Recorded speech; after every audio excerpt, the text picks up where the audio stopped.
Ukuran tropozoit adalah sepertiga sel darah merah, kecuali pada Plasmodium falciparum dan Plasmodium knowlesi yang hanya 1/5 sel darah merah. Mereka memakan hemoglobin untuk metabolisme membentuk pigmen malaria. Setelah menginvasi dan memakan hemoglobin, sitoplasma Plasmodium akan berwarna biru dan nukleusnya merah. Bentuknya seperti signet ring, maka disebut bentuk cincin. Ketika tropozoit sudah sepenuhnya berkembang menjadi kompak, pigmen malaria akan tersebar dalam sitoplasma. Nukleusnya besar dan terletak di pinggir dan mulai membelah diri menjadi sizom.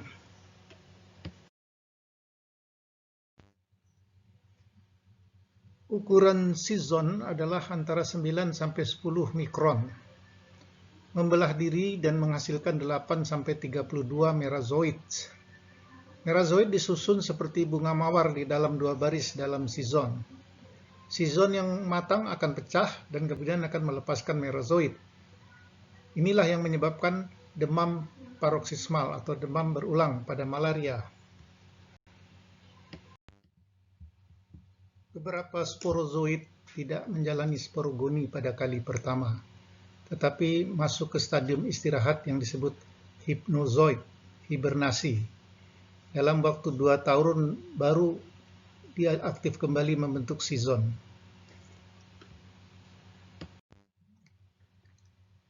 Sizon akan melepaskan merozoid dan menyerang sel-sel darah merah dan menyebabkan relapse. Berikut ini adalah tahapan perkembangan Plasmodium vivax.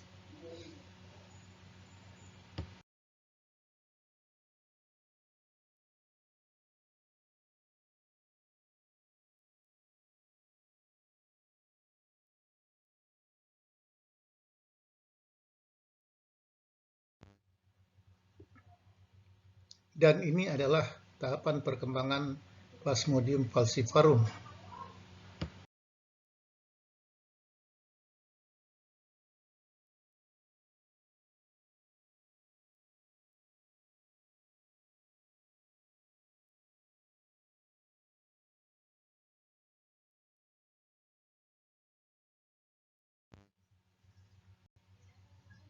Ini adalah perkembangan Plasmodium ovale.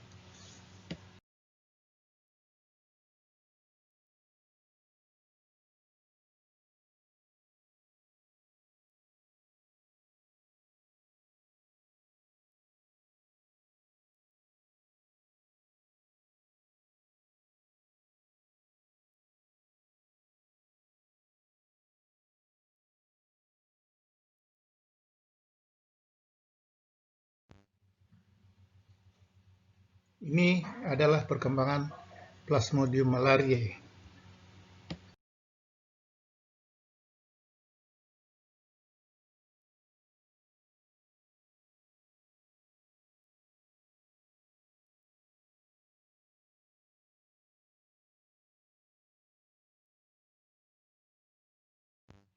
Perkembangan morfologi Plasmodium knowlesi terlihat seperti pada gambar hapusan darah berikut. Sebagian dari merozoid berdiferensiasi menjadi sel gamet jantan dan betina. Makrogametosit menjadi gametosit betina, mikrogametosit menghasilkan gametosit jantan. Mikrogametosit semua spesies sama ukurannya. Mereka berkembang dalam sel darah merah, bisa dilihat pada hapusan darah tepi. Makrogametosit lebih besar daripada mikrogametosit.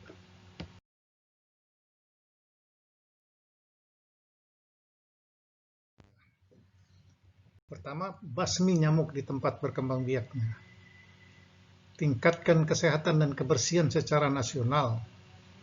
Gunakan kelambu nyamuk yang diberi piritin. Pakai baju lengan panjang dan celana panjang bila di luar rumah. Gunakan repelen nyamuk. Pencegahan supresif pilihan pertama adalah kloroquine, amodiaquine. Mefloquine adalah pilihan untuk daerah-daerah yang resisten terhadap kloroquine. Jadi sebelum memasuki daerah endemis malaria, orang disuruh meminum obat-obat tersebut di atas. Vaksin belum ada sampai sekarang. Inisiatif terbaru baru fase 2 uji coba oleh Patch Malaria Vaccine Initiative dan mitranya GlaxoSmithKline Biological, yaitu vaksin RTS-S.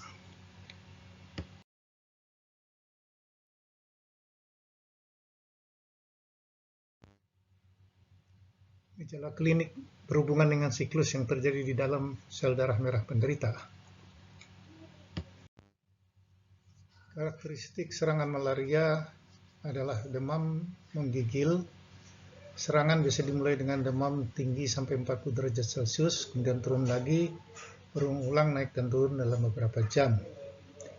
Keadaan umum yang jelek, perasaan tidak enak badan, sakit kepala, serta influenza. Diare, mual, dan muntah sering terjadi.